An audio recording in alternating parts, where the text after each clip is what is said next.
ஓம்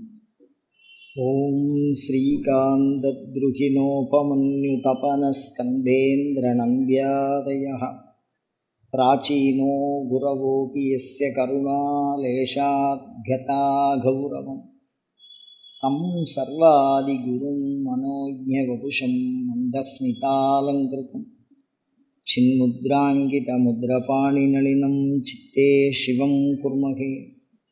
நமஸ்ஸரசே நமஸ்ஸரஸ்வதயே நமஸ்ஸகீனாம் புரோகானாம் சக்ஷுஷே நமோதிவே நம பிருத்திவே நமஹ. எல்லாம் வல்ல இறைவனுடைய பெருங்கருணையினாலே 441வது வார சிந்தனையாக வளமான வாழ்விற்கு வழிபாட்டு சிந்தனைகள், அதில் ஆத்ம சப்த விசாரம், ஆத்மாவை பற்றி சிந்திச்சுருக்கோம். அதுதான் நம்மை நாம் அறிவோம் அப்படின்னு பார்த்தோம். அதில் இன்றைக்கி சிந்திக்க இருக்கக்கூடிய தலைப்பு பார்த்திங்கன்னா ஆத்ம லக்ஷணம் அப்படின்னு சொல்லுவோம். லக்ஷணம் அப்படிங்கிறதுக்கு இலக்கணம் அப்படின்னு தமிழில் சொல்லலாம். ஆன்மாவின் வரையறை, உயிரின் வரையறை. நான் ஏற்கனவே சொன்னேன், இந்த சப்ஜெக்ட் எனக்கு தெரியாத ஒரு சப்ஜெக்டு. ஆனால் இதை எப்படியாவது தெரிஞ்சுக்கணுன்னு ஒரு ஆர்வம். இப்போ முதல்ல எனக்கு ஒரு 10 கேள்வி. இந்த கேள்விக்கு விடை தெரிஞ்சால் நம்ம இந்த ஆத்மாவினுடைய லட்சணத்தை ஓரளவுக்கு உணர்ந்துக்கலாமா அப்படின்னு முயற்சி பண்ணுறேன். முதல்ல, ஆன்மா எந்த இடத்தில் இருக்கிறது? அமெரிக்காவிலையா, ரஷ்யாவிலையா, இந்தியாவிலையா, தமிழ்நாட்டிலையா, இந்த உடம்புக்குள்ளையா, இந்த உடம்புக்கு வெளியிலையா? அதோட இடம், ஆன்மாவுக்குன்னு ஏதாவது ஒரு இடம் இருக்கா? ஒரு குறிப்பிட்ட இடம். ஏன் இப்படி ஒரு சந்தேகம் வருது அப்படின்னா, உடலோடு தங்கிய அனைத்து ஆன்மாவிற்கும் உடலுக்கு உள்ள ஆன்மா இருக்குன்னு சொல்கிறோம். இறந்துட்டதா நம்ம முடிவு பண்ணினா பேய்ங்கிறான், பிசாசுங்கிறான், பூத பிரேத பிசாச்ச அப்படிங்கிற மாதிரி நிறையா வார்த்தையெல்லாம் அதுக்கெல்லாம் பேர்லாம் வச்சுருக்கா. அதுக்கப்புறம் பார்த்திங்கன்னா அது நரகத்துக்கு போகிறது அப்படின்னு சொல்கிறான். பாழ் நரக குழிக்கே அழுந்தும்னு சொல்கிறார் அபிராமி பட்டர். பொன் சயனம் பொருந்து தமனிய காவினில் தங்குவரே அப்படின்னு சொல்கிறார்.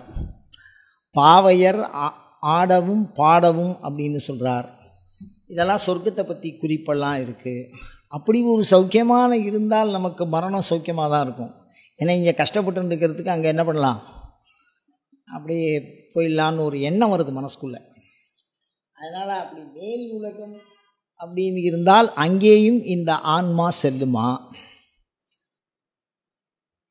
இப்படி ஒரு சந்தேகம். அது எந்த இடம் அப்படிங்கிறது. அதுக்கு 2வது சந்தேகம் என்னென்னா, காலம். ஆன்மா கிபி 3ஆம் நூற்றாண்டா இல்லை கிபி 5ஆம் நூற்றாண்டா? எனக்கு தெரிஞ்ச காலம், எனக்கு வரலாற்று பிரிவிலே சொல்லி கொடுத்தார்கள். இது கிபி, இது கிமு அப்படின்னு ஒரு காலத்தை சொல்லி கொடுத்தார்கள். அந்த காலத்தின் அடிப்படையிலே ஆன்மாவானது எந்த காலத்தை சார்ந்தது? அதுக்கப்புறம் ஒரு சந்தேகம்,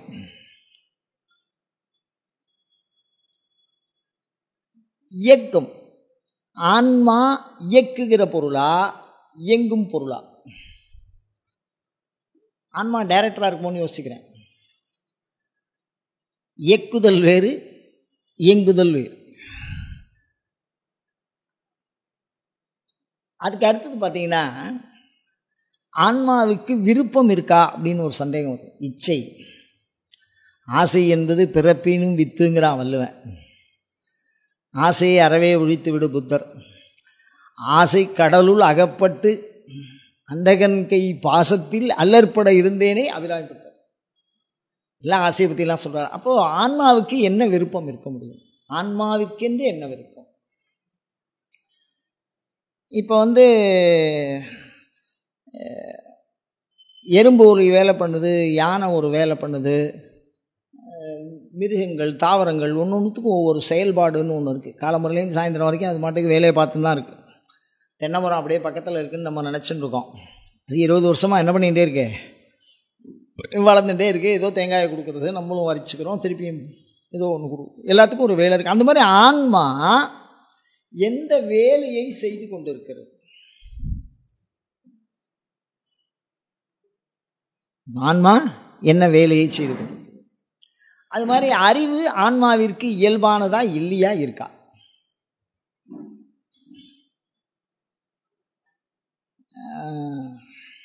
இப்போ இந்த கேள்விக்கெல்லாம் நம்ம என்ன பண்ண போகிறோம்? அப்போ நம்ம சிந்திக்கிறோம், சும்மா ஆத்ம லட்சணம் சொல்லுங்கன்னு தான் சொன்னோம், இதே கேள்வி எங்கள்கிட்ட திருப்பி விட்டா எப்படி இது அப்படின்னு கேட்டால் என்ன செய்யலாம்? இதில் இன்னொரு விஷயம் பாருங்கள், இந்த ஆன்மாவை பற்றி பேச மாத்திரம் சமயம் என்பது இருக்கக்கூடாது. இந்த ஆன்மாவை பற்றி பேசினா மாத்திரம் ஏன்? சமயம் சார்பு தானே, நம்ம சைவ சமயம் தானே. ஒவ்வொரு சமயமும் தனக்கான ஆன்ம கொள்கையை தனியாக கொண்டிருக்கிறது. ஆனால் ஒரு சமய கொள்கையை நோக்கில் நாம் ஆன்மாவை சிந்திப்போமே ஆனால் உயிரை பற்றிய உண்மையை முழுவதுமாக அறிந்து கொள்ள முடியுமா அப்படின்னு கேட்டால் ஒரு சந்தேகம்தான். ஏன்னா அமெரிக்காவில் இருக்கிறவா ஆன்மாவை பற்றி என்ன நினைக்கிறா, ரஷ்யாவில் இருக்கிறவா ஆன்மாவை பற்றி என்ன நினைக்கிறா, நம்ம கடலுக்குள்ளே எத்தனையோ ஜீவன் இருக்குங்கிறா, அந்த ஆன்மாக்கெல்லாம் எப்படி, அதோட விஷயங்கள்லாம் அது உயிரோடு இருக்கிறதுக்கு ஆன்மாவா? மனிதன் உண்டியும் சமயத்தை கண்டுபிடிச்சானா? அப்போ மனிதன் இல்லாதவதுக்கும் அந்த உயிர் இருக்கிறதுனால இந்த பிரச்சனை. இப்போ அது விரவி போயிடுது. மனிதன் சொன்னால் நாங்கள் ஏதோ ஒரு பாகுபாடாக நம்ம வர வச்சுக்கலாம். 4 பக்கம் ஒரு எல்லையை சொல்லி, ஒரு மொழியை சொல்லி, ஒரு இடத்த சொல்லி, ஒரு காலத்தை சொல்லி நாங்கள் என்ன பண்ணிப்போம்? எனக்கென்று ஒரு அறிமுகத்தை நான் என்ன பண்ணிப்பேன், என்னால் செஞ்சுக்க முடியும். அப்படி தானே? ஒரு அட்ரஸ், ஒரு முகவரியை என்னால் தயார் செய்து கொள்ள முடியும். ஆனால் ஆன்மா அப்படின்னு சொல்லிட்டோம்னா எல்லாத்துக்குமே இருக்கே. எறும்புக்கும் இருக்குது, யானைக்கும் இருக்குது, குதிரைக்கும் இருக்குது, எனக்கும் இருக்குது. அப்படி தானே? இல்லைன்னா கண்ணீரை சொல்லி விட்டுருவான், அதுவும் தெரியுது. அந்த ஒன்று தானே புரியுது. அப்போ ஆன்மாங்கிறது எல்லாருக்கும் இருக்கிறதுனால, எல்லா தேசத்துலையும் இருக்கிறதுனால, இந்த உலகத்தில் இல்லை வேறு உலகத்துலேயும் இந்திரன் இருக்கான், அக்னி இருக்கான், அவனுக்கெல்லாம் ஆன்மா இருக்குது அப்படின்னு சொன்னால், அப்போ அந்த ஆன்மாங்கிறத ஒரு சமயத்துக்குள்ளே நம்மளால் என்ன கொண்டு வர முடியல. அப்போ ஆன்மாவுக்கு லட்சணம் என்ன? இப்படி விரிஞ்சுட்டே போனால் அதுக்கு ஒரு இலக்கணத்தை நம்மளால் என்ன பண்ணணும்? இப்போ சைவம் ஆன்மாவை பற்றி என்ன சொல்லுகிற அழகாக பேசலாம். சார்ந்ததன் வண்ணமாம் ஆன்மா, ஒரு சூத்திரத்தை எடுத்துக்காட்டி சைவ சித்தாந்த சூத்திரம் இந்த எண்ணம் இது மாதிரி இருக்குது. அத்வைத சித்தாந்தத்தை எடுத்துக்காட்டி ஆன்மா என்ன அப்படின்னு சொன்னால் ஆன்மா ஒன்று தான். ஏதோ ஒரு விஷயம் நம்ம அந்த சமய கொள்கை நூலை அதை காட்டி, அந்த சூத்திரங்களை காட்டி நாம் விளக்கி கொள்ள முடியும். இப்போ இந்த ஆன்மாங்கிறது என்ன, எப்படி சுற்றி பார்த்தாலும் அது ஒரு கேள்விக்குறியாகவே இருக்கிறது. அப்போ அப்படி இப்படி சுற்றி நாமளாக ஒரு வரையறுத்தை உண்டு பண்ண வேண்டியதாக இருக்குது. என்னுடைய பத்திரத்தை நான் இழந்து விட்டேன், என்னுடைய வீட்டு பத்திரம் உதாரணத்துக்கு சொல்கிறேன். அந்த பத்திரம் எனக்கு இழந்து போச்சு. அதுக்குன்னு அந்த அதிகாரியெல்லாம் இருக்கா, அவகிட்ட ஒரு காப்பி இருக்குது. அப்படி இல்லாமல் நான் தெரிஞ்சுக்க வேண்டியதாக இருக்குன்னா, அவர் இல்லாமல் நான் தெரிஞ்சுக்கணும் அப்படின்னு ஒரு சூழல் இருக்குன்னா, இந்த பக்கத்தில் இருக்கார் ஆளுக்கு கிழக்க என்ன போட்டு எழுதியிருக்கா, அவர் பத்திரம் வச்சுருக்கார். இந்த பக்கத்தில் தெற்க என்ன போட்டு எழுதியிருக்கா, அந்த பக்கம் மேற்க என்ன போட்டிருக்கா, இந்த பக்கம் வடக்க என்ன போட்டிருக்கா, அது யாரோட வீடு, அதில் எந்த வீட்டுக்கு பக்கத்தில் என்ன நாற்புற எல்லை சுற்றி எழுதுகிற வழக்கம் பழைய காலத்தில் என்ன இருந்திருக்கு, நாற்றம் நடுகால்னு எழுதுகிறான் ரொம்ப அழகா. சில தென்னை மரம் இருந்தது, இந்த தென்னை மரத்துக்கு வடக்கால ஒரு வாய்க்கால் இருந்தது, அந்த வாய்க்காலுக்கு தெற்கால 4 அடி அவருக்கு இடம் இருக்குதுன்னு எழுதுறான். கல்வெட்டில் வேகமாக தட்டலாம், நம்ம அவ்வளோதான். அவ்வளோ அழகாக வியவெல்லாம் அப்படி பார்த்துருக்கான். ஒரு மரம் கூட வேஸ்ட் ஆகக்கூடாதுன்னு, கிணறு வேஸ்ட் ஆகிடக்கூடாது, அதெல்லாம் எழுதியிருக்கான். பள்ளம் இருந்தது, குழி தோண்ட பள்ளம் இருந்ததுன்னு எழுதியிருக்கான். கல்வெட்டில் படித்து பார்த்தா அப்படி இவ்வளோது அழகாக டாக்குமெண்ட் போட்டிருக்காங்க. ஸோ இந்த 4 பேர் குறிப்பை வைத்துக்கொண்டு என்னுடைய இடத்தை நான் என்னுடைய இடத்தின் வரையறையை நான் தெரிந்து கொள்ள முயற்சி செய்கிறேன். அப்படி தானே? இப்போ என்னோடய இடம் என்கிட்ட இல்லைன்னா அதோட எல்லையை நான் என்ன பண்ணுறேன், இன்னாருடைய இடத்துக்கு வடக்க, அப்போ இந்த பேரில் இது இருக்குன்னு, அப்போ நாற்பக்க எல்லை சூட்டுவதனாலே நடுவில் இருக்கக்கூடிய ஒரு பொருள் ஒரு எல்லையை உருவாக்கி விடலாம் என்பதாக நம்ம சொல்கிறோம். ஒரு 3 கோடை போட்டு அந்த 3 கோட்டுக்குள்ளே அடங்குற பகுதியை முக்கோணம்னு சொல்லிக்கிறோம். 4 கோடை போட்டு அந்த பகுதிக்குள்ளே அடங்கிறத நாற்கோணம்னு சொல்கிறோம். அந்த மாதிரி ஒரு எல்லையை வகுத்து கொண்டு நாம் அதை தெரிந்து கொள்ளலாம் என்கிற முயற்சியிலே தான் நாம் ஈடுபட்டிருக்கிறோம். ஆத்ம லட்சணம் அப்படின்னு சொன்னான். அப்படி தானே? இப்போ ஆத்ம லட்சணம்னா மனுஷனுக்கு ஒன்றையும் பார்க்க முடியாது. ஏன்னா மரத்துக்கும் ஆன்மா இருக்குது, பாசிக்கு ஆன்மாக இருக்குது. முதல் உயிர், உலகத்தில் தோன்றிய முதல் உயிர் கடற்பாசின்னு சொல்கிறான். அந்த கடல் பாசிக்கு ஆன்மா இருக்குது. அப்படி தானே? அப்படிங்கும்போது அப்போ அதுக்கு சொல்கிற லட்சணம் எனக்கு பொருந்தணும், எனக்கு சொல்கிற லட்சணம் அதுக்கு பொருந்தணும். அப்படி தானே எல்லாத்துக்கும்? இதில் என்ன ஒரு பெரிய தொந்தரவுன்னு கேட்டிங்கன்னா, ஆன்மா மூச்சு விடும்னு நான் சொன்னேன்னு வச்சுங்க. ஆன்மா மூச்சு விடும், அது மூச்சோட சம்மந்தப்பட்டது அப்படின்னு ஒரு சின்ன கருத்து. ஏன்னா செத்தவன் எல்லாம் மூச்சு இல்லாமல் இருக்கான், உயிரோடு இருக்கிறவன்லாம் சுவாசிச்சுட்டு இருக்கான். அதனால் இந்த ஆன்மாவுக்கும் மூச்சுக்கும் ஒரு தொடர்பு இருக்குது அப்படின்னு நம்ம சொல்கிறோம். ஏதோ ஒரு வரையறுத்து மூச்சோடு இருக்கிறது ஆன்மா அப்படின்னு நம்ம சொல்கிறோம்னா, எந்த இடத்துல இடிக்கிறதுனா, இந்திரன் யமன் அந்த மாதிரி மேல் உலக தேவத்தாருக்கும் ஆன்மா இருக்குங்கிறான். அந்த ஆன்மா அங்கே என்ன சுவாசம் இல்லாமல் இருக்காங்கிறது கொஞ்சம் சந்தேகமாக இருக்குது. இந்த பூலக ஆன்மாக்களை வேணா நம்ம என்ன சொல்லிடலாம், அப்போ இடத்துக்கு இடம் ஆன்மாவோட லட்சணம் மாறுபடாமல் மாறாது. ஆன்மா மாத்திரம் மாறாது, சரீர லட்சணம் வேணா மாறும். அப்படி தானே? இப்போ அண்மையில் ஒரு தகவலை நம்ம கேள்வி பார்க்குறோம். சுனிதா வில்லியம்ஸ் அந்த அம்மா வெளி உலகத்துக்கு இந்த 7 விஷயத்தை தாண்டி வெளியில் போயிட்டு அந்த ஒரு விஷயம் பண்ணியிருக்கு, திருப்பி இங்கே வந்திருக்கு. அதை நம்ம நேரடியாக பார்க்குறோம். அதில் பிரத்யக்ஷ பிரமாணம் இருக்குது. அந்த அம்மா போனது தெரியும், எல்லாருக்கும் திருப்பி வந்தது தெரியும், அவர் எந்த உலகத்தில் இருந்துட்டு வரணும். அப்போ அந்த இடத்துக்கு போகிறோம் அப்படின்னு சொன்னால், இங்கே இருக்கக்கூடிய கண்டிஷனை தான் அங்கே ரெடி பண்ணி வச்சுட்ருக்கோம். இந்த கண்டிஷனோடு தான் அங்கே போகிறோம். ஆனால் அங்கே ஒரு கண்டிஷன் இருக்குமோ இல்லையோ? அந்த அம்மா சொல்லுவது, செல்லை அப்படியே வச்சா அப்படியே இருக்குமா, அங்கெல்லாம் கீழே விழாதான் அப்படிங்கும்போது, இப்போ நம்ம கீழே விழுற செல்லை தான் என்ன பார்த்துருக்கோம். அப்போ நம்மளுடைய மனநிலை, நம்மளுடைய செயல்நிலை இது சார்ந்து தான் என்ன அமையும். அப்போ ஆன்மாங்கிறது ஒரு குறிப்பிட்ட வரையறைக்குள்ளே வர முடியாத ஒரு சூழல். அது எந்த உலகத்துலையும் அங்கே இருந்தால் அந்த ஆன்மா எப்படி இருக்கும்? கண்ணு எமைக்கலைன்னா மனிதர்கள் இறந்து விடுவாங்க. பழைய காலத்தில் உயிரோடு இருக்கானா செத்து போயிட்டானான்னு தெரிஞ்சுக்கிறதுக்கு ஒரு 4-5 பரீட்சை முறை வச்சுருக்கா. ஏன்னா சில பேர் செத்தவன் மாதிரியே இருப்பான் கொஞ்சம் காலத்துக்கு. அது மருத்துவத்துறையில் தெரியும், அப்படியே இருக்கும், இருக்கா போயிட்டுதான்னு தெரியாது. அந்த மாதிரிலாம் கஷ்டப்பட்டுருக்கான், அந்த ஆன்மாவை விட்டு வெளியில் போகாததுக்கும் உள்ளே இருக்கிறதுக்கும். அப்படிலாம் இருந்து பண்ணும்போது அவள் என்ன கணக்கு வச்சுருக்கா அப்படின்னா, மூச்சு போயிடுதா அப்படின்னா அடுத்தடுத்த விளைவு வரணுமோ இல்லையோ? மூச்சு போயிடுத்துன்னா, பாடியை விட்டு மூச்சு போயிடுத்துன்னா என்னென்ன மாதிரிலாம் மாற்றம் அடைகிறது அப்படிங்கிற ஒரு விளைவை வச்சு கண்டுபிடிக்கிறோம். அப்படிங்கும்போது நம்ம இப்போ எதை பற்றி மாத்திரம் தெரிஞ்சுக்க போகிறோம்னா, மேல் உலக ஆன்மாவை பற்றிலாம் நம்ம ரொம்ப விசாரம் பண்ண வேண்டாம், அதை பற்றிலாம் தெரிஞ்சுக்க வேண்டாம். இந்த பூ உலக ஆன்மாவை பற்றி நம்ம தெரிஞ்சுட்டோம்னா அதுக்கு ஒரே ஒரு விஷயம் என்ன அப்படின்னா, உயிருள்ள வஸ்து எல்லாத்துக்கும் மூச்சு விடுதுங்கிறான். அப்படி தானே? அதில் ஒன்றும் யாரும் மாற்றத்தை சொல்ல முடியுமே. மூச்சு இல்லைன்னா வெளியில் போயிடுதுங்கிறான். இப்போ என்ன பிரச்சனைன்னா, இந்த மூச்சு ஆன்மாவுக்கு சொந்தமா ஆன்மாவுக்கு இல்லாததா? சொந்தமாக இல்லையா? உயிருள்ள வஸ்து நம்மளாம் மூச்சு விட்டுருக்கோம். ஆனால் இப்போ இறந்து போன ஆன்மா மூச்சு விடுமா? இங்கேருந்து இந்த மூச்சை எடுத்துன்னு போயிடுது, அங்கே போய் அது மூச்சு விடுமா? புரியல. மூச்சு உடலுக்கு தான் சொந்தம். அப்போ ஆன்மாவுக்கு சொந்தம் இல்லை. அப்போ ஆன்மா சுபாவத்தில் மூச்சு விடாது, அப்படி வச்சுக்கலாமா? ஒரு அடையாளத்துக்கு சொல்கிறேன். ஆத்ம விசாரம் பண்ணுறோம், ஆத்மா இருக்கா இல்லையான்னு. அப்போ மூச்சு விடாத பண்பு ஆன்மாவுக்கு என்ன இருக்கே, அது உடலோடு சேர்ந்தால் மாத்திரம்தான் அது மூச்சுக்கு உள்ள சம்மந்தப்பட்டு வருது. அப்படி தானே? இப்போ என்ன விஷயம்னா, எல்லா உயிரும் தோன்றுவதற்கு முன் தோன்றுவதற்கு பின் எங்கே இருந்ததுன்னு ஒரு சந்தேகம். நான் பிறப்பதற்கு முன் எங்கிருந்தேன், இறந்த பின் எங்கே இருப்பேன்? இந்த 2 வார்த்தைக்கும் இடையில நமக்கு விளக்கம் என்னன்னு தெரியல. அதனால தான் சைவ சித்தாந்தத்தில் ஒரு வார்த்தை சொன்ன, திரோபாவம்னு. மறைந்து இருக்கக்கூடிய பகுதின்னு ஒரு பகுதி இருக்கணும். எதுக்கு மறைக்கணும்னு யோசித்து பார்த்தேன். கோயிலில் போனால் கூட எல்லா கோயில்கள்லேயுமே திரையை பார்க்குறோம். இது டைரெக்டாக பார்க்க வேண்டியதானே சாமியை, பார்த்தோன்னே தெரிஞ்சால் அது எல்லாருக்கும் தெரிய போகிறது. இந்த மாதிரி உள்ள லைட்டு போட்டால் எல்லாருக்கும் தெரியுமோ இல்லையோ?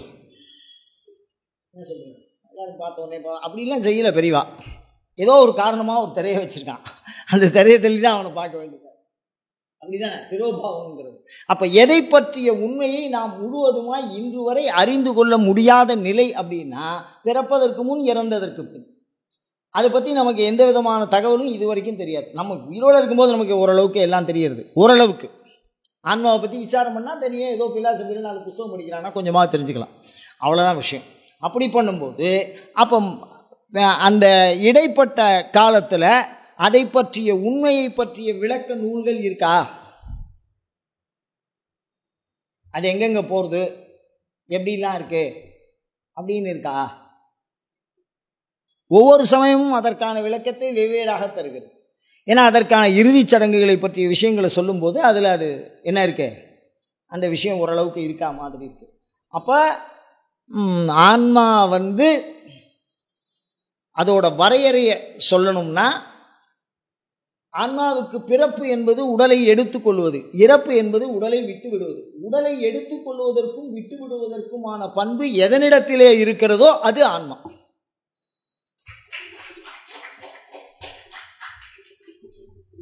அப்படிதான் உடல். உடல்னு ஒன்று எல்லாருக்கும் சேர்த்து ஒரே லட்சணம் சொல்லிட்டா. 84,000 யோனி பேதம்னு சொல்கிறது நம்ம சாஸ்திரம்.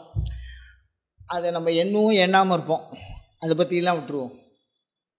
உடலை எடுத்துக்கொள்ளுகிறது அப்படின்னா, ஒரு உயிர் கடற்பாசியின் உடலை எடுத்துக்கொள்ளுகிறது அப்படின்னா அந்த உடலுக்கு தகுந்த மாதிரி அது இருக்கும்.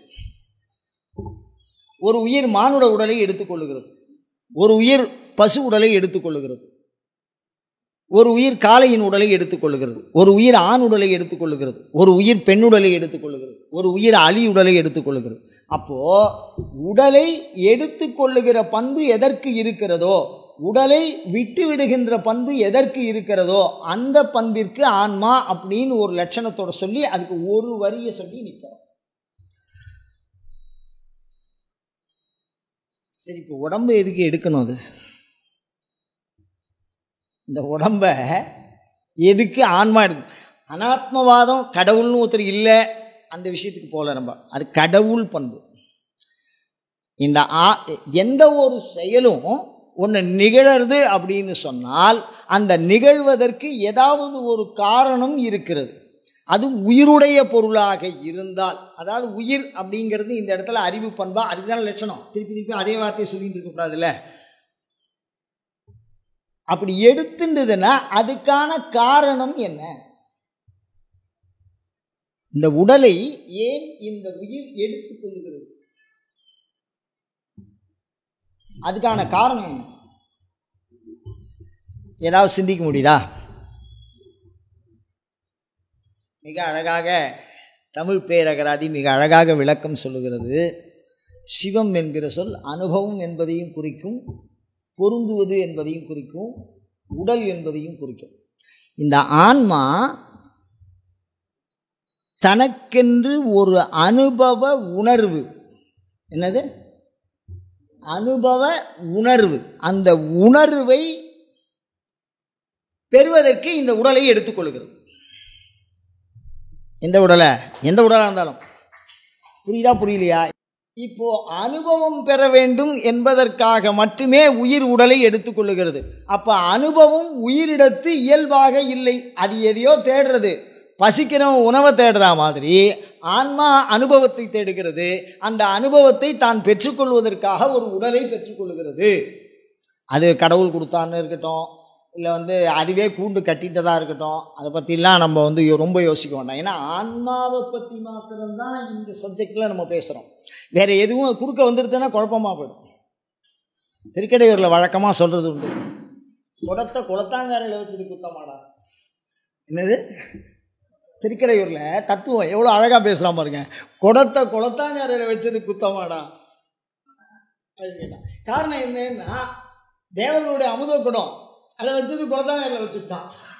அதை பிள்ளையார் என்ன பண்ணிவிட்டாரு, கொளத்தாங்கரில் தானே வச்சான், யாரும் இல்லைன்னு. அதை பிள்ளையார் என்ன பண்ணார்? சிவ பூஜை பண்ணிட்டார். சிவ பூஜை பண்ணால் திருப்பி மகாவிஷ்ணு தியானத்தில் கண்டுபிடிச்சா நீ அம்பாவை வச்சு பூஜை பண்ணுறாங்க. அம்பாள் எங்கடா நகையெல்லாம் வச்சு பூஜை பண்ணுங்கிறான். அப்போ நகையை வச்சு பூஜை பண்ணதுக்கு அப்புறம் நீ பிள்ளையார்கிட்ட கேள்றாங்கிறான். அவன் பின்னாடி கொளத்தாங்கரை இருக்கான். அப்ளிகேஷன் என்ன ஆகிட்டே இருக்கு, சுத்துதில்ல. அதை கொளத்தாங்கரில் வச்சது குத்தமானு கேட்குறான். சாதாரணமான வார்த்தை, மிக அழகு. ஆனால் அதுக்குள்ளே என்ன இருக்கு? நம்மால் தமிழில் சொல்கிறான் பாருங்க,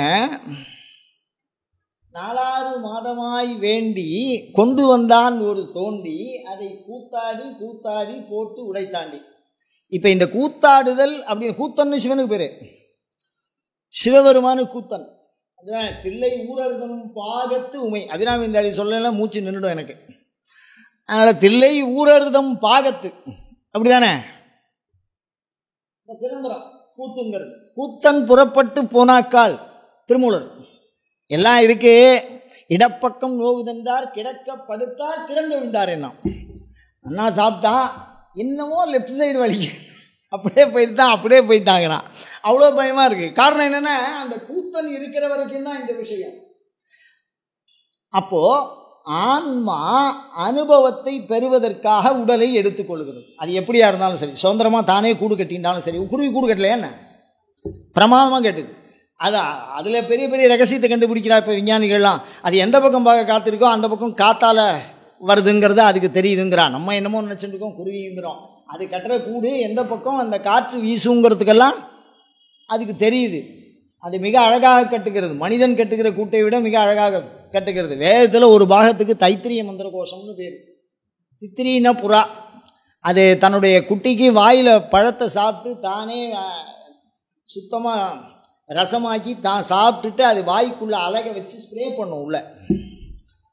அப்படி காப்பாற்றின குருவி அந்த தன்னுடைய குஞ்சை ஒரு காலத்தில் காலால் தள்ளி விட்டுரும். அந்த ரெக்கை அதுக்கு ஒட்டின்னு இருக்குமா, பிரிக்கிறதுக்காக காலால் தள்ளி விட்டுரும். இயற்கையில் இதெல்லாம் அமையும் நீங்கள் நினைக்கிறீங்களா? இதெல்லாம் நினைக்கிறீங்களா? இல்லை. அதனால் ஆன்மா என்ன பண்ணுது, அனுபவத்தை நாடுவதற்காக உடலை எடுத்துக்கொள்ளுகிறது அப்படிங்கிற ஒரு விஷயம். அப்போ ஆன்மாவுக்கு சுபாவம் என்ன அப்படின்னா, தான் அனுபவம் இன்றி இருக்கிறது. அது எந்த அனுபவமே இல்லை. அப்போ சாவறதுக்கு முன்னாடி அது எப்படி இருந்திருக்கே, பிறக்கிறதுக்கு முன்னாடி எப்படி இருந்திருக்கே,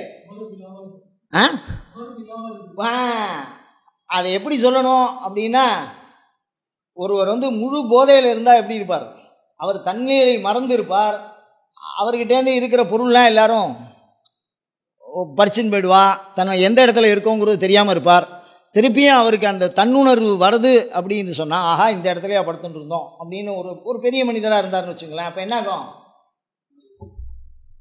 அந்த பண்பெல்லாம் மாறி போயிடும். அந்த மாதிரி ஏதோ ஒரு விஷயம் அவருக்கு இருக்கு, அப்படி தானே. அப்போ ஆன்மாவிற்கு ஞானம் சுபாவம்னு சொன்னால் உடம்பு தேவையில்லை. ஆன்மாவுக்கு ஞானம் சுபாவம்னா அனுபவம் வேணும்னா அதுக்கு ஒரு ஞானம் வேண்டியதாக இருக்குது. அனுபவம் வேணும்னா ஒரு ஞானம் வேண்டியதாக இருக்குது. அந்த அனுபவம் வேண்டும் என்று சொன்னால் அதற்குள்ள ஒரு இச்சை இருக்குது. இச்சை தான் அந்த அனுபவத்தை தூண்டும். நாம் தூங்கிகிட்டே இருக்கோம்னு வச்சுங்களேன், நமக்கு எந்த இச்சையும் இல்லை, அப்படி தானே. எந்த விதமான இச்சையும் இல்லை.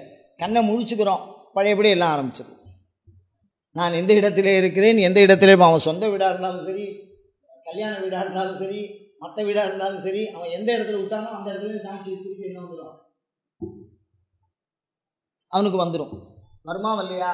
அப்போ அதுக்கு முன்னாடி யாரும் இறந்து விட்டான் என்று தூங்குகிறவனை சொல்லுவதில்லை, அப்படி தானே. அப்போ தூங்கும்போது கூட அனுபவம் இன்றி ஆன்மா எப்படி இருக்கிறதோ அதுபோல் ஆன்மா அனுபவம் இன்றி இருக்கிறது. அந்த அனுபவத்தை பெற்றுக்கொள்ள வேண்டும் அப்படின்னு ஒரு உடலை கட்டிக்குது. அந்த உடலை கட்டின்றா அதுக்கு இச்சை கிரியை ஞானம் 3 வந்துருச்சு. காலம் தேசம் வர்த்தமானம் இதெல்லாம் வந்துடுது. இந்த உடம்பை தொட்டுதுன்னா இந்த 5 ஆன்மா மேலே ஏறிடு. எது மேலே? இச்சை கிரியை ஞானம். வர்த்தமானம்னா நிகழ்வு, அது கூட சம்பந்தப்பட்டிருது.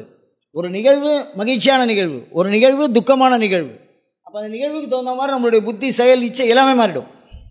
அப்போ இந்த 5க்கும் மாட்டிக்கிறது அது. இச்சை கிரியை ஞானம், காலம் தேசம், வர்த்தமானம், இந்த 6க்குள்ளே அது ஒரு கூண்டு மாதிரி வந்து மாட்டிக்கும். இந்த மீன் பிடிக்கும்போது வலை உள்ள மீன் போயிடும், ஆனால் மீனை விட்டு வலை என்ன வர முடியாது, வலையை விட்டு மீன் வெளியில் வர முடியாது. ஆன்மா உள்ளே போக முடியும், இந்த உடம்பை எடுத்துட்டுரும், ஆனால் என்ன பண்ண முடியாது, வெளியில் வர முடியாது. அதை 2 சைவமும் வைணவமும் மிக அழகான ஒரு நாடகம். நான் இப்பொழுது தான் சமயம் கலக்காமல் பேசணும்னு சொன்னேன், உங்களுக்கு புரியறதுக்காக சொல்கிறேன். உடனே திருப்பி சமயத்துக்குள்ளே போயிட வேண்டாம் யாரும். ஏன்னா ஆத்ம ஞானம் முடிகிற வரைக்கும் சமயத்துக்குள்ளே போனால் அந்தந்த ஆன்ம கொள்கையினால் குழப்பம் வரும். மகாவிஷ்ணு பிறக்கிறார், அந்த சரீரத்தை சுவாமி என்ன பண்ணுறாரு, எடுத்து விடுறாரு. மகாவிஷ்ணு பிறக்கிறார், பூலோகத்தில் நன்மை பண்ணணும்னு. மகாவிஷ்ணு கூட எல்லா குரங்கு வடிவம் எடுத்து பெரிய பெரிய தேவதையெல்லாம் பிறக்கார். ருத்ரன் அனுமாராக பிறந்தார்னு இருக்குது ஒரு சில ராமாயண குறிப்புகளில். அவருக்கு ஒத்தாசை பண்ணுறது. அப்போது அந்த அனுபவம் அப்படிங்கிறது இந்த உடம்புக்குள்ளே போயிட்டு போகிற வரைக்கும் தான் இந்த ஆன்மாவுக்கு பிரச்சனை இருக்கு. இது உள்ளே போயிடுத்துன்னா ஆன்மா இந்த உடலுக்குள் வருகின்ற பொழுது தன்னை நினைக்கிறது, அதற்கு முன்னியல்பை மறக்கிறது. புரியல? நான் மீனா இருக்கேன்னு மகாவிஷ்ணு வைகுண்டத்தில் இருக்கார். அவன் எவ்வளோ தெளிவாக புராணத்தில் சொல்கிறா பாருங்க. வியாசன் தெளிவாக அவர் வந்து வைகுண்டத்தில் இருக்கார். அங்கேருந்து ஆன்மா மீனாக பிறக்கிறதுன்னு சொன்னால் அந்த மீனுக்கு உண்டான சுழற்சியோ புத்தியோ ஆற்றலோ செயல்பாடோ என்ன வந்துருக்கு, திருப்பியும் அந்த உடல் பாவம் அழிஞ்சு மீண்டும் உயிர் பாவம் பெறுவதற்கு நம்ம சிவபெருமான் குட்டி அந்த மீனை என்ன பண்ணுறாரு, கண்ணை எடுத்து மோதிரமாக போட்டுருக்கார். இப்போ என்ன அர்த்தம்னா அந்த சரீரபாவம் தான் ஆன்மா எந்த உடலை எடுக்கிறதோ அந்த உடலுக்கு தகுந்தால் போல் தன்னை கருதி கொள்ளுகிறது. அது தன்னை மரம்னு கருதிக்குது, தன்னை யானைன்னா யானை. கடவுளே வந்தாலும் அந்த யாக்கைக்குள்ளே வந்துட்டா அந்த மயக்கம் வந்துடுங்கிறான். வசிட்டர் ராமர்கிட்ட பேசும்போது சொல்கிறான், என்னடா அது சாட்சாத் மகாவிஷ்ணு உப்பாதி வச்சிருக்க அப்படின்னு திருப்பி அந்த யோக கீதையில் அதை சொல்கிறான். அப்படி அந்த பிரஜை, அந்த கல் உண்டவன் படித்தவனையும் மயக்கம், படித்தவன் கல் சாப்பிட்டாலும் அது மயக்கத்தை தரும், படிக்காதவன் கல் சாப்பிட்டாலும் அது மயக்கத்தை தரும். அது அதோட பண்பு. அப்போ உடலுக்குள்ள ஆன்மா வந்துருத்துன்னா இயல்பாகவே அந்த உடலின் பண்பை தான் பெற்றுவிட்டதாக, தனக்கென்று வரையறை உள்ளதாக, தன் வரையறையை அந்த உடல் சார்ந்து அதை எடுத்துக்கொள்வதால் எல்லா ஆன்மாவுக்கும் பிரச்சனை. புரியுதா இல்லையா? அந்த வரையறைக்குள்ள வந்துருதுன்னா அது மீண்டு வெளியில் வர்றது அதுக்கு என்னவா இருக்கு, கஷ்டமா இருக்கு. அப்போ தான் அதுக்கு வெளியிலேருந்து ஒரு ஆற்றல் தேவைப்படுது. சட்டையை போட்டுக்கிற வரைக்கும் அது என்ன போட்டுக்கிறது, தான் கூட்ட தானே கட்டிக்கும். உலகத்தில் என்னுடைய வரைபடத்தை என்னால் வரைய முடியாது. மிகச்சிறந்த ஓவியனால் கூட இவ்வளவு தத்துரூபமாக என்ன பண்ண முடியாது. விடங்கம்ங்கிறது இந்த உடம்பு தான், ஒளியே இல்லாமல் ஆண்டவன் செதுக்கின விக்கிரகம் இது. புரியுதா புரியலையானே யோசிக்க வேண்டியதாக இருக்குது. ஒளியை வச்சுன்னு சிற்பி தட்டி உயிரை கொடுத்து படைக்கிறான். அப்பா எப்படி இருக்காரோ அப்படியே ஷேப் வருது பையனுக்கு. அது ஒளியெல்லாம் வச்சு யாரும் பண்ணுறதில்ல, யாரும் எந்த முயற்சியும் பண்ணுறதில்ல. ஆனால் இயல்பாகவே அப்படி இருக்குது. அந்த வண்ணம் இருக்குது, பாஷை இருக்குது, குரல் இருக்குது, சில பேருக்கு வடிவமும் இருக்குது. அப்படியே இருக்கும் அச்சடிச்சா மாதிரி. அப்படி தானே? அப்போ இதுலேருந்து என்ன தெரியறதுன்னா ஆன்மா எந்த உடம்புக்குள்ளேயாவது வந்துருத்துன்னா அந்த உடம்பை தன்னைத்தானா அது கருதிக்கிறது. அப்படி கருதிக்கிறதுனால ஆன்மா அந்த உடல் என்று அது மாறிவிடுகிறது. அது உள்ளே போகிற வரைக்கும் அது அவஸ்தை தான். திருப்பியும் அதை உடைச்சி அதை எடுக்கிற வரைக்கும் ஆன்மாவுடைய லட்சணம் ஒத்துக்க முடியாது. காரணம் என்னன்னா ஆன்மா தன்னைத்தானே விடுவித்து கொண்டாலே அன்றி அதை யாரும் விடுதலை பண்ணிட முடியாது. இப்போ இந்த இடத்துல கடவுள் பண்புக்குள்ளே நம்ம போகலை, வெறும் ஆன்மாவை மாத்திரம் பார்க்குறோம். ஏன்னா அந்த சப்ஜெக்டுக்குள்ளே காது மூக்கு தொண்டைன்னு தனியாக இருக்கிறோம். அது ஒன்றையும் பார்க்கணும். தேவையில்லாமல் மற்ற பகுதியெல்லாம் போய் நம்ம குழப்பிக்க வேண்டாம். அது இப்போ ஆன்மா ஒன்றையும் பார்த்தா போதும். அதுக்கு பார்க்குற போது இப்போ நம்ம என்ன தெரிஞ்சிக்க வேண்டியதாக இருக்குன்னா அது சார்ந்ததன் வண்ணமாக மாறிவிடுகிறது. அதனால் ஒரு சில பிரச்சனை உருவாகுது. அது நல்ல சௌக்கியமான ஆன்மாவாக இருந்தால் அங்கேயே இருக்கணும்னு ஆசைப்படுது, துக்கமான ஆன்மாவாக இருந்தால் பிச்சுன்னு ஓடலான்னு ஆசைப்படுறது. அது எந்த உடம்புல இருக்கோ அந்த உடம்புக்கு தகுந்த சிந்தனையெல்லாம் அதுக்கு வந்துடுறது. இது ஒரு விஷயம். அதுக்கு அடுத்தது பார்த்திங்கன்னா இந்த ஆன்மா தனித்து இருக்கிறது இல்லை எப்போவுமே. இந்த மனம் என்பது இந்த ஆன்மா கூட சம்பந்தப்பட்டிருக்கு. இந்த மனம் என்பது சம்பந்தப்பட்டிருக்கு. எப்படி போய் இது அதில் ஜாயிண்ட் ஆகுதுங்கிறது ஒரு சிஷ்யர் சொன்னா, என்ன கன்றாவிடாஸ், என்னது என்ன கன்றாவிடான்னு தலையில் அடிச்சு, இதுக்குடா இப்போ தலையில் அடிச்சிருக்கோம். கன்று ஆவி, கன்றுன்னா பசுங்கன்றுக்குட்டி, ஆனா பசுமாடு. 100 பசுமாடு இருந்தாலும் அந்த பசுங்கன்றுக்குட்டி தன்னோட தாயை போய் கரெக்டாக பிடிச்சிடும். புரியல யாருக்கா என்ன சொல்றாங்க? என்னது கன்றுனா என்ன? பசுங்கன்றுக்குட்டி. ஆனா பசுமாடு. 100 பசுமாடை கலந்து விட்டுருங்க, இது என்ன பண்ணும்? கரெக்டாக போய் தாயை பிடிச்சிடும். அப்போ இதில் என்ன தெரியறதுன்னா, இந்த ஆன்மா எங்கே சுற்றினாலும், அது எந்த வடிவத்தில் இருந்தாலும், இந்த மனம் அது சார்ந்துதான் இருக்கு. அங்கே போய்டும், அதே உட்காந்து பிடிச்சிடும். கன்றாவி தாயை எப்படி பிரித்து கொடுக்குறதோ, இதெல்லாம் எவ்வளோ அழகாக சொல்லுவோம். கன்றாவிங்கிற ஒரு வார்த்தைக்குள்ளே எவ்வளோ பெரிய ஆத்ம ஞானம் இருக்குது. அதை ஒரு மட்டமான இழிபொருள் உருவாக்கி நம்ம என்ன பண்ணுறோம்? பயன்படுத்திக்கிறோம். அப்போ இந்த மனம் எப்பொழுதுமே இந்த ஆன்மாவை சார்ந்தே இருக்கும். நான் கூட யோசிப்பேன், என்னத்தை தான் இருந்தாலும் அந்த சமய புத்தி வந்துடுறது பாருங்க, அது சார்ந்ததுன்னு ஒன்று. எல்லா சாமிக்கும் ஒரு வாகனத்தை ஏண்டா போட்டு வச்சு ஒரு 10 நாள் அதை மயிலில் ஏற்றி, இதை குயிலில் ஏற்று அப்படிங்கிறோம். மனமே முருகனின் மயில் வாகனம், ரொம்ப அழகாக சொல்லுவாங்க. அந்த மாதிரி இந்த மனம், இந்த மனதுகிட்ட என்ன தொந்தரவு அப்படின்னு கேட்டால், அது எப்பவுமே ரெட்டையா இருக்கும். என்னது? நீ வேகமாக தட்டுங்க, உண்மையாகவே சொல்கிறேன். மனம் கொஞ்சம் காலம்புற புத்தர், அடுத்த ஒரு 10க்கு புத்தர், 10 மணிக்கு, 10:10க்கு நரசிம்மர், 7 மணிக்கு ராமர், 7:05க்கு கிருஷ்ணர். இது வேற அது வேற. ராமாவதாரம் வேற, கிருஷ்ணாவதாரம் வேற. அது ஓவரி மாறுது. இது சாலர் கொஞ்சம் நெஞ்சம் மாறுதெல்லாம் இல்லை, ஒரே நொடியில் மாற்றி விட்டுரும். 2வது இதில் பெரிய கொடுமை என்னன்னா, every action when there is equal and opposite ஆகிடுங்க. அந்த மாதிரி இந்த மனம் எதை நேசிக்கிறதோ அந்த அளவுக்கு பகைக்கும், எதை பகைக்கிறதோ அந்த அளவுக்கு என்ன பண்ணும்? நேசிக்கும். அந்த இரட்டை பண்பு ஆன்மாவை சுத்தமாக என்ன பண்ணிடும்? சாதாரணமாகவே ஆன்மா குரங்குன்னு வச்சுக்க, அதுக்கு தேல் கிடைச்சிட்டுன்னா என்ன பண்ணும்?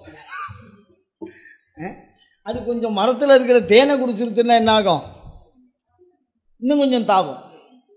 அப்படி தானே? அந்த மாதிரி இந்த ஆன்மா இந்த கூட்டுக்குள்ளே வந்துருச்சுன்னா தன்னையும் புரிஞ்சுக்க மாட்டேங்கிறது, தன்னை படைச்சவனையும் புரிஞ்சுக்க மாட்டேங்கிறது.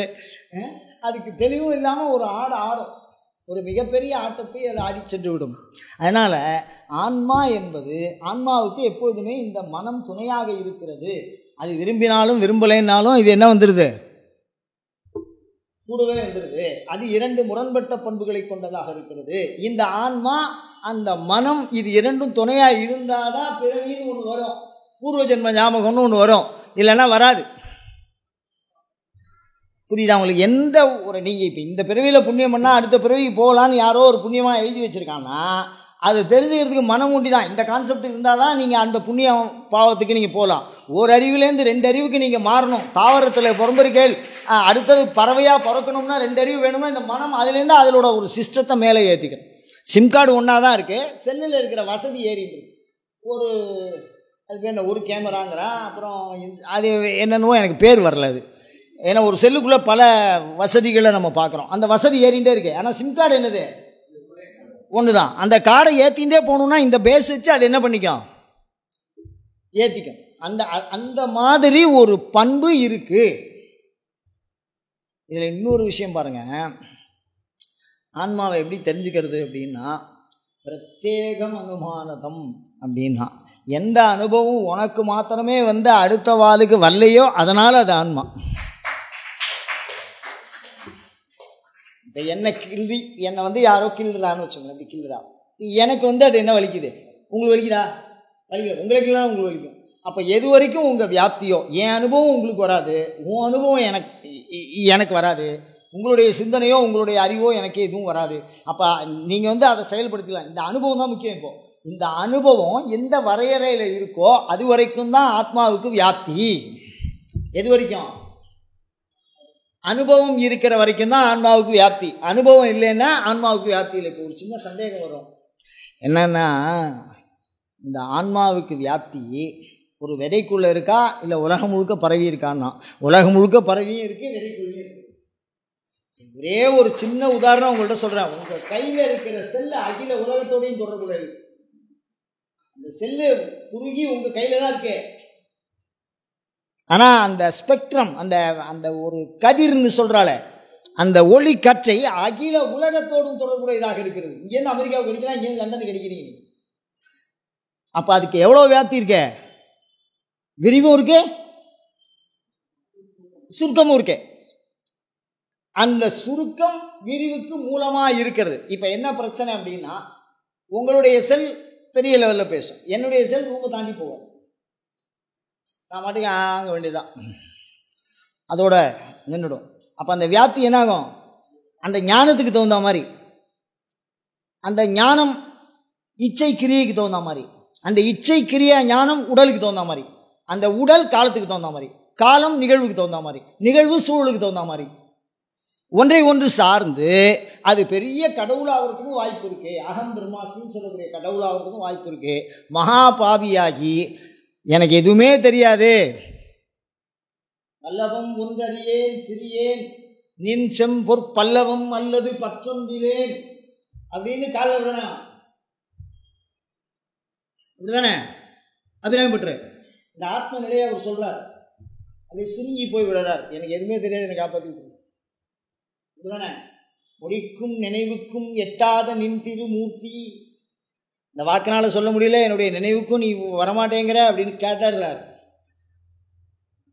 அப்படிதான். அறிந்தேன் எவரும் அறியாமறை அறிந்து கொண்டு செறிந்தேன் சொல்ல முடியுமா? அறிந்தேன் தெரியாது தானே சொன்னார். இப்ப என்ன சொல்றாரு? எவரும் அறியாமறை அறிந்து கொண்டு ஆனந்தமாய் என் அறிவாய் வானந்தமானவடி. வானத்துக்கு அண்டம் இருக்கா? வானத்துக்கு முடிவு இருக்கா? ஏதாவது போயிட்டே தானே இருக்கும். வானந்தமானவடி உடையாய் அப்படின்னா அதுக்குள்ள தான் போயிடுறான். அது அவருக்கு சாத்தியமாறுது. அவர் அபிராமி கூட சம்பந்தப்படும் போது சர்வலோகத்துக்கும் போறார். அபிராமி சம்பந்தத்தை குறுகி நிற்கும் போது வல்லபம் ஒன்றறியேன் சரி என்கிறார், நல்லது கெட்டது தெரியல. எவ்வளோ பாருங்க, ரெண்டும் ஒரே நிலையில பேசுறார் பாருங்க. அந்த பக்தியில இல்லாமை சொல்லி ஒருவர் தும்பார் சென்று இழிவுபட்டு இல்லாமை. எவ்வளோ கஷ்டம்.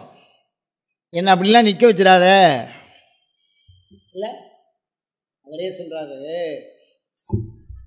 விண்ணளிக்கும் செல்வமும் ஐயா முத்தி வீடுமன்றோ உடலும் குருதியும் தோயும் குரம்பை இந்த உடம்பையா விரும்பும் மண்ணளிக்கும் செல்வமோ பெறுவர். அவர் தான் சொன்னார், மண்ணளிக்கும் செல்வமோ பெறும். இந்த மண்ணிலே நாம் பெற்று வாழக்கூடிய செல்வம், மனைவி, மக்கள், வீடு, வாசல், சொத்து, ஆரோக்கியம், இந்த செல்வத்தை அடா கடவுளை கும்பிட்டு அடைய போற கம்பீரமா பேசுறார். அப்படிதானே? அப்ப இரண்டிற்கும் அதற்கு என்ன இருக்கு? வழி இருக்கு. ஆன்மா சின்னதாகவும் இருக்கும், முட்டாளாகவும் இருக்கும், ஞானியாகவும் இருக்கும். ஆனா இரண்டுக்கும் நிலைக்கலனாக இருக்கும். என்ன நிலைக்கலன் அப்படின்னு சொன்னா, இந்த கேமராவுக்கு நான் அறிவிக்கலாம், இது என்னை அறிவிக்கலாம், ஆனால் அதுக்கு அறிவில்லை. அப்படிதானே? 30 வருஷம் ஆனாலும் அதுக்கு பேங்க்ல லோன் போடுறது எப்படின்னு சொல்லி கொடுக்க முடியாது. கேமராவில் நான் சொல்லலாம், கேமராவுக்கு சொல்லிக் கொடுக்க முடியாது. புரிஞ்சுக்காதுல்ல? அப்படிதானே? நத்தைக்கிட்ட பேங்க்ல லோன் போடுறது எப்படின்னு சொல்லி கொடுக்க முடியுமா? அது 30 வருஷம் புரியும். ஏன்னா அதுக்கு லோன் என்னன்னு தெரியாத. அது தெரியுங்கள, அந்த அளவுக்கு அறிவு வேணும்னா அது மாண்ட பிறவி அடைஞ்சிருக்கணும். அப்போதான் அது எவ்வளவு கஷ்டம், இஎம்ஐ கட்டுறது எவ்வளவு கஷ்டம்னு அதுக்கு தெரியும். அது கடன் வாங்கியிருக்கணும், அதுக்கு பொருளாதாரத்தில் கஷ்டப்பட்டுருக்கணும், அதெல்லாம் தெரிஞ்சாதான் அந்த வார்த்தை தெரியும். அந்த சூழல் வந்தால் தான் அதை அறிந்து கொள்ள முடியும். அப்படி சொல்லுகிறேன். இப்போ இதுலேருந்து நான் என்ன சொல்ல வரேன்? ஆன்மாவை பற்றிய வரையறை இந்த சொற்பொழிவோடு முடிஞ்சதுன்னு யாரும் என்ன நினச்சிக்க வேண்டாம். ஏதோ அது என்ன நினச்சிக்கிறதுனா, உடலை தனக்காகத்தான் எடுத்துக்கொள்ளுகிறது, அனுபவத்திற்காக உடலை பெறுகிறது, அது விரியவும் சுருங்கவும் வல்லது, அது தானே எடுத்துக்கிறதா, அது ஒன்றா பலவா அப்படிங்கிறதுல ஒரே ஒரு விஷயம் என்ன இருக்குன்னா, அனுபவம் இல்லாததுனால ஒவ்வொருவருக்கும் அந்த அனுபவ எல்லையே ஆன்ம எல்லையாக கருதி ஆத்ம லட்சணமாக வரையறை செய்கிறோம். அவ்வளோதான். அதுக்கப்புறம் அதை எப்படி பண்ண போகிறோங்கிறத அடுத்தடுத்த சிந்தனையில் நம்ம பார்ப்போம். அயம் தர்மஹா உத்தரோத்தராபிவிருத்தி ரஸ்து. அடுத்த வார சிந்தனையாக ஏகாத்மா, ஒரே ஒரு ஆன்மா தான் இருக்குது. ஒவ்வொரு கொள்கையாக பார்த்துன்னு வருவோம். அதில் என்னென்ன அனாத்மா, ஏகாத்மா, பகு ஆத்மா அப்படின்லாம் இருக்குது. அதை பற்றி சிந்திப்போம். அயம் தர்மஹா உத்தரோத்தராபிவிருத்தி ரஸ்து.